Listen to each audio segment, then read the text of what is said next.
নমস্কাৰ বন্ধু-বান্ধৱীসকল, আপোনালোকৰ বাবে বহুতে ভাল খবৰ আহিল। আপোনালোকে যিসকল বন্ধু-বান্ধৱীয়ে মেট্ৰিক পৰীক্ষা দিছে সেইসকল বন্ধু-বান্ধৱীৰ ইতিমধ্যে আজি আপোনালোকৰ 20 এপ্ৰিল তাৰিখে ৰিজাল্ট ঘোষণা কৰা হ'ব।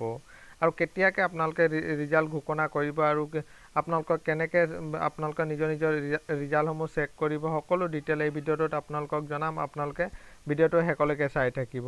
বলক ভিডিঅ'টো আৰম্ভ কৰোঁ। আপোনালোকে চাব পাৰে সেবাৰ অফিচিয়েল ৱেবছাইটত ইতিমধ্যে আপোনালোকৰ ৰিজাল্ট কেতিয়া দিয়া হ'ব আপোনালোকে দিয়া হৈছে। আপোনালোকে ৰিজাল্টসমূহ ঘোষণা কৰা হ'ব আপোনালোকৰ 20 এপ্ৰিল তাৰিখে আপোনালোকৰ 10টা বজাত ৰিজাল্ট ঘোষণা কৰা হ'ব বুলি ইতিমধ্যে আপোনালোকৰ সেবাৰ অফিচিয়েল ৱেবছাইটত আপোনালোকৰ ওলাই আছে, আপোনালোকে চাব পাৰে। আৰু অসমৰ শিক্ষামন্ত্ৰীয়ে ইতিমধ্যে টুইটযোগে জনাইছে যে আপোনালোকৰ মেট্ৰিকৰ ফলাফল আপোনালোকৰ 20 এপ্ৰিল তাৰিখে ঘোষণা কৰা হ'ব বুলি।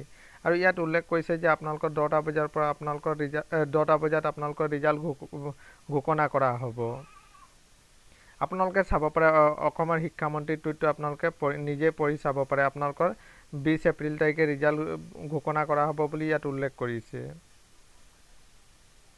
আপোনালোকে চাব পাৰে মই আপোনালোকৰ সেবাৰ অফিচিয়েল ৱেবছাইটত আপোনালোকক দেখুৱাই আছোঁ যে ইয়াত আপোনালোকে চাব পাৰে ৰিজাল্ট কেতিয়া আপোনালোকৰ ডিক্লিয়াৰ কৰা হ'ব ইয়াত উল্লেখ কৰি দিছে। আপোনালোকৰ 20 এপ্ৰিল আপোনালোকৰ 10টা বজাত আপোনালোকৰ ৰিজাল্ট আপোনালোকে পাই যাব।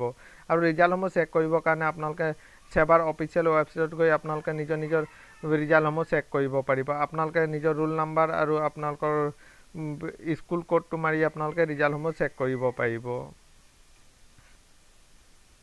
এইটোৱে আছিলে বন্ধু-বান্ধৱীসকল এটা সৰু সুৰা ইনফৰমেশ্যন। যদি বন্ধু-বান্ধৱীসকল ভিডিঅ'টো ভাল লাগিছে তেন্তে চেনেলটো ছাবস্ক্ৰাইব কৰি দিব। ধন্যবাদ।